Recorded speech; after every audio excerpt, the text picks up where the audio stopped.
Depois da partida que Alexander fez na última semana, muito se comentou e muito se falou sobre ele ser improvisado na lateral, ele ser mantido na volância e tal, e tudo isso que aconteceu, enfim.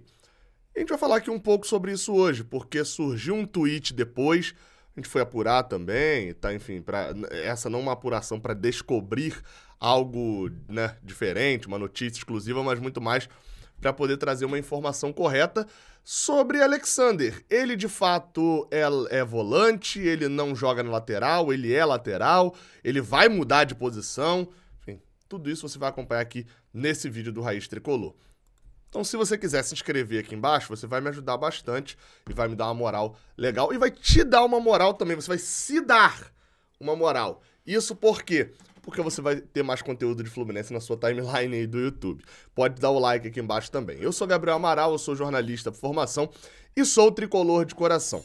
Bem, vamos falar um pouquinho disso, porque eu tive que ir buscar, cara, muita coisa, tá? Muita coisa pra gente poder achar, de fato, um histórico de Alexander e alguma coisa. Primeira coisa que já me chamou a atenção, tem um vídeo na produção da Flu TV, um quadro bem maneiro, chamado Xerém Neles, acho que é um registro histórico bem legal. E nele, é um vídeo sobre Alexander. Esse vídeo foi publicado no início... enfim, eu não lembro exatamente a data, mas foi ao longo de 2022. E olha aí como o Alexander se apresenta. Meu nome é Alexander Christian Gomes da Costa. Sou de Cavalcante, ali perto de Madureira, sabe? Zona Norte. Jogo de volante, mas também faço outras posições também, de 8. Até lateral também quando precisa. Tenho 18... Ou seja, esse aí é o primeiro argumento, já o primeiro ponto, que é o Alexander, quando foi perguntado, falou, né? É volante, né? No caso, ele fala que também joga de 8, leia-se, ele joga de 5 e joga de 8, mas também faz a lateral ali quando precisa. Aí, bem, ficou aquela dúvida, já quando eu fui olhar esse vídeo, pouco depois, eu vi um tweet, na verdade, até comentaram isso comigo, numa live lá do Canal 20, e eu fui ver um tweet do Fernando Veiga, que, enfim, já foi também, eu não sei exatamente, eu não lembro exatamente o cargo dele na base, mas já foi vice-presidente de futebol do Fluminense, enfim, tem ali uma participação ativa, mas já teve cargo na base. Eu confesso que não lembro se ele era diretor diretor técnico, o que exatamente ele era na base. Mas ele fez esse tweet aqui, ó. Esse tweet foi feito ainda no domingo. Falando, o Alexander, tá até escrito errado aqui o nome, né, com C, esse pedaço aqui, mas, com X, aliás, Alexander, não estreou improvisado. Ele começou como lateral esquerdo na base. No Sub-16 foi deslocado para volante. Ele era reserva do Pedro Rocha no Sub-17 e com a contusão do Pedro, assumiu a titularidade. Bem, só eu normalmente eu gosto de dar o contexto no início, pode ser que tenha gente que esteja meio perdida, né? Alexander, como ele falou aí, ele é volante. Mas ele entrou no intervalo do jogo contra o São Paulo, que a gente perdia no Maracanã no último sábado, ele entrou como lateral esquerdo. Do nada, o Diniz, lançou como lateral esquerdo. E a gente meio que tratou isso até como algo normal, né, por motivos de Fernando Diniz, né? É o cara que, se você tem duas pernas, cabeça e você sabe andar, não precisa nem saber chutar não, porque o cara paulista também não sabe. Você sabe ali o mínimo, você vai ser improvisado na lateral esquerda em algum momento da sua vida. Então a gente tratou até como normal.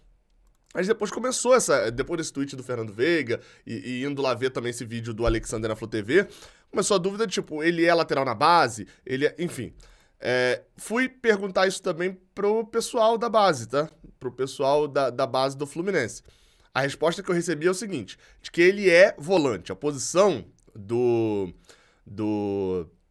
Alexander é a de volante. Ele jogou a maior parte da base dele como 5, como primeiro volante. Mas ele também já atuou como 8 e também já atuou como o 6, o lateral esquerdo. E por que isso? Porque é comum, na metodologia de Xerém, esses garotos que são mais novos serem testados e colocados para jogar em mais de uma posição. Porque às vezes o jogador chegou lá como primeiro volante, você deixa ele lá como primeiro volante um tempão, e aí, tipo assim, você não dá a oportunidade dele, de repente, se descobrir lateral esquerdo e ter um ótimo rendimento. Enfim, eu fui buscar nos dados, né, nos famosos dados, essa informação. procurei, vou botar até aí na tela o tweet, mas vou botar... Onde eu fui buscar isso? Nas súmulas de campeonatos. Bem, fui buscar no campeonato Sub-16 de 2019, que era o ano em que ele deveria constar, né, como titular ou etc. Bem, o Alexander, nesse daqui, que é o jogo contra o Flamengo, contra o Vasco, né, que é a final, o Alexander não é relacionado, e se a gente olhar, o lateral esquerdo é o Jefté, e de fato o Pedro Rocha é o titular como camisa 5. E o Alexander não tá entre os relacionados no Sub-16. Aí eu fui olhando outros jogos, ó, contra o São Gonçalo, que era um jogo um pouco mais tranquilo ali, o Alexander também não aparece. Pedro Rocha titular, Jefté na lateral esquerda. Esse daqui é contra... Não, perdão, esse aqui é contra o Flamengo, né? O clássico contra o Flamengo, ele não aparece. Aí quando a gente vai pro jogo contra o São Gonçalo, deve ter tido algum outro jogo no dia, né? Provavelmente, ali, enfim. E o Fluminense não botou a sua equipe principal. Só pra lembrar aqui, tá? Quando eu falo de equipe principal, eu tô falando aqui de... Pra quem não lembra, né? Ó, olha o time aí, né? Caio Felipe, que tá hoje ainda na base. Daniel Guiguino... Eu não sei como é que se fala isso aqui. Guiguino, enfim. Daniel... o Justin, Joilson, que jogou copinha também, Pedro Henrique, Pedro Rocha como volante, Jefté na lateral esquerda, Abner Vinícius, né? Metinho, João Neto, Matheus Martins, Kaique. No banco você ainda vai ter também, acho que chamam um pouquinho mais de atenção hoje. Acho que hoje aqui nenhum desses, né? Hoje exatamente, acho que não tem nenhum desses assim que esteja no nosso radar ali como tricolores, enfim. Talvez pra alguém que acompanha direto a base tenha. Mas como eu falei, contra o São Gonçalo, o que a gente viu foi um time mais reserva, enfim, com vários desfalques. A gente devia ter um outro jogo do Sub-17 no dia. E alguns jogadores, ó, que a categoria seria até 2003. Alguns jogadores até 2004 aqui, ou seja, mais novos. E o Alexander foi titular camisa 10. Você esperou que eu mostrasse ele aqui de 6, né? Não.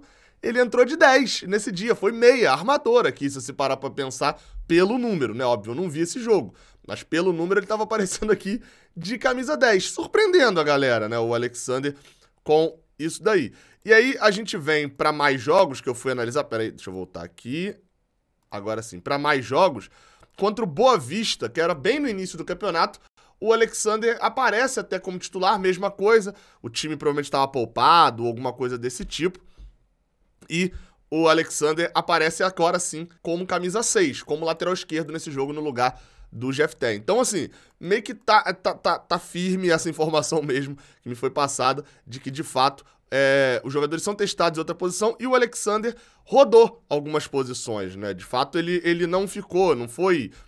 fez a base inteira. Não. Nesses torneios em 2019, ele jogou de 10, jogou de 6, jogou até alguns momentos, porque tem alguns jogos que ele é reserva, eu não fiquei pegando tudo aqui, tem alguns jogos que ele é reserva e que ele entra no lugar do Pedro Rocha e tal.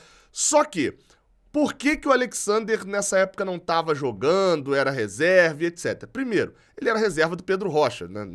na volância, e seja na lateral esquerda também do Jefté, que era uma das grandes promessas do Fluminense na lateral esquerda, mas caiu muito de produção nesse ano também. Enfim, aquele imenso número de problemas que você tem com jogadores na base. O Alexander, ele tá no Fluminense há muito tempo. Há muito tempo. Só que, até naquele vídeo do Xerém Neles, ele chega a citar que ele foi dispensado uma época do Fluminense no Sub-14, Sub-15, mais ou menos ali entre 2017, 18, 19. Na verdade, 18 e 19, ele foi dispensado no Fluminense e depois conseguiu voltar. E a gente passa a ter os registros maiores, assim, deles no Sub-16. Então ele tava voltando. Ele não era... O Alexander... ele não era até esse momento, até 2019, 2020, essa promessa, esse super jogador. Pra ser bem sincero, até o 21 ele meio que não era, até 20 e 21 ele não era, essa super promessa. Ele desponta muito já na idade do Sub-20, no Sub-17, mas principalmente agora, já no ano de Sub-20. Tanto que ele foi um dos últimos jogadores daquela geração, que eu repito, que tem Kaique, Matheus Martins, o próprio Pedro Rocha, a gente vai ter um monte de jogadores ali pra poder citar. Ele foi um dos últimos a renovar contrato, porque justamente ele desabrochou ali um pouco mais tarde. E aí, como que ele ganha a vaga então e ele passa a se tornar um desses pilares desse time? Nos 2 primeiros jogos do Sub-17 em 2019, 2020, né, naquele Brasileirão de 2020, o Alexander, ele começa no banco. E ele entra nesses 2 jogos no lugar de Arthur. O Arthur mesmo, exato. Ele entra no lugar de Arthur, em teoria, o 10 do time. A gente não tem informação exata se ele entrou pra fazer essa função e etc. Mas dá pra gente ter meio que uma noção de que ele vinha sendo testado até um pouco mais à frente também, algumas vezes. No meio desse Brasileirão ali, o Pedro Rocha se lesiona. O Pedro Rocha até renovou o contrato depois de um tempo e tal, mas o Alexander assume a posição, vira titular e é titular daquele time que é campeão lá na Arena da Baixada do Campeonato Brasileiro. Depois é vice da Copa do Brasil e é vice da Supercopa também, ou seja, quase unificou os títulos, né? Alexander se mantém no time, começa a fazer uma temporada ótima e se firma como volante de fato. Foi aonde surgiu a vaga, foi onde abraçou e ele começou a ser convocado também para a seleção brasileira, sub-18, por exemplo. É uma das convocações que ele participa, enfim, e começou a ser habitualmente chamado também para a seleção. E aí é aonde ele sobe pro profissional. E quando ele sobe, aí acho que a gente chega aqui no veredito que é Alexander é lateral esquerdo, é volante, o que ele é? Hoje, ele é volante. Ele pode até ser escalado na quarta-feira por Fernando Diniz contra o Goiás, ou até no domingo, como lateral esquerdo, e te falar, ele pode ser escalado até pro resto da vida como lateral esquerdo. Hoje, ele é volante. E por que eu tô falando isso? Porque Alexander, mais do que ser volante, ser lateral, ele ainda é um jogador em formação. Ele não é um jogador que já está pronto. E por que eu tô falando isso? Você fala, pô, Gabriel, mas ele já tá no profissional e tal. Tá, Caio Henrique também tava no profissional. E só foi se descobrir como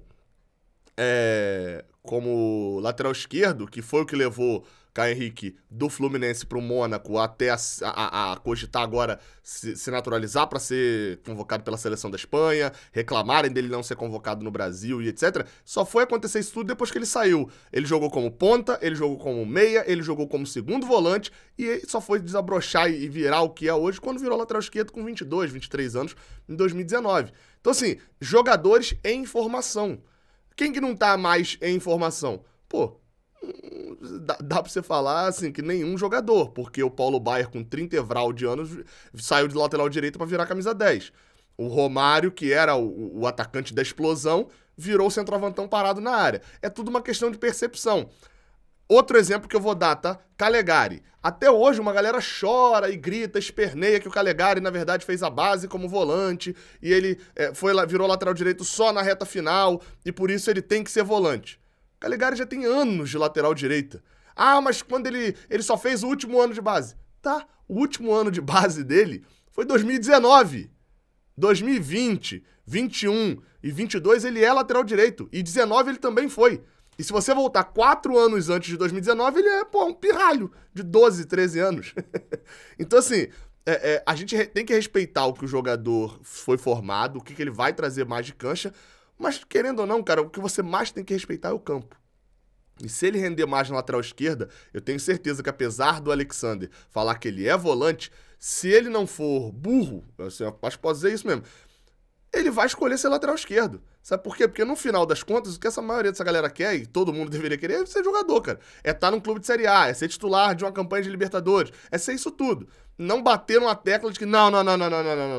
Eu sou volante. E tá ali, ó, André sendo titular, e nem dá pra dizer que no caso do Alexander, ele tá insistindo numa posição que ele tá mal, né? Não é questão de estar mal, não. Alexander é um volante espetacular, mostrou isso na base. Tem que mostrar isso no profissional ainda. Só que ele não vai ter chance agora de mostrar isso no profissional, justamente por causa desse ponto de André ser um titular incontestável.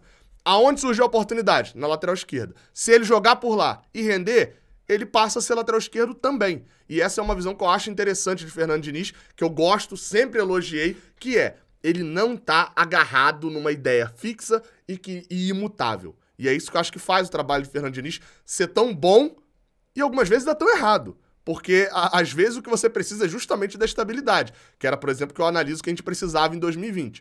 Agora, a gente precisa de uma ousadia para competir com a galera que tá muito à frente da gente. Então, sem essa ousadia, a gente nunca vai acompanhar eles. Talvez esse tipo de ousadia só Fernando Diniz possa entregar e talvez esse tipo de ousadia nos revele um grande lateral esquerdo, mais até do que o grande volante. E mais, mesmo se não revelar um grande lateral esquerdo e ele continuar na volância, a gente tem certeza que tem um grande jogador que, apesar de ter despontado um pouquinho mais tarde, tem muita bola. Sobre Alexander, eu acho que tem 4 provas aqui, pra fechar o vídeo bem rapidinho, que eu acho que a gente precisa ter, assim. Primeiro, a prova de que a gente precisa ter calma. Alexander foi dispensado no Sub-14 e no Sub-15, porque não rendia. Voltou, era banco. Era banco do 10, banco do 8, banco do 6, banco do 5, banco de todo mundo e jogava pouco. Olha o que ele virou em 2 anos, né? Segundo, a prova de que são jogadores em formação. Como eu falei. Ele é volante. Se ele subir, virar lateral esquerdo e virar lateral esquerdo de um time da Série A, ele deu certo na carreira já. É óbvio que a gente olha pra ele e projeta Europa, projeta seleção, projeta isso tudo. Mas tem que lembrar que a gente projeta muito em garotos que têm 18, 19 anos. Tem que ter calma com isso. Ele tá em formação. Prova de que o futebol é fluido. Alexander era o mais pedido. Pra volante, do nada ele entra na lateral esquerda e pode resolver um problema pra essa reta final. Pro ano que vem, ele sendo ou não sendo, a gente precisa de contratar pra aquela posição. E a prova de que nem sempre o óbvio é o certo. E nem sempre o certo é óbvio. Enfim, tamo junto. Até a próxima. Valeu!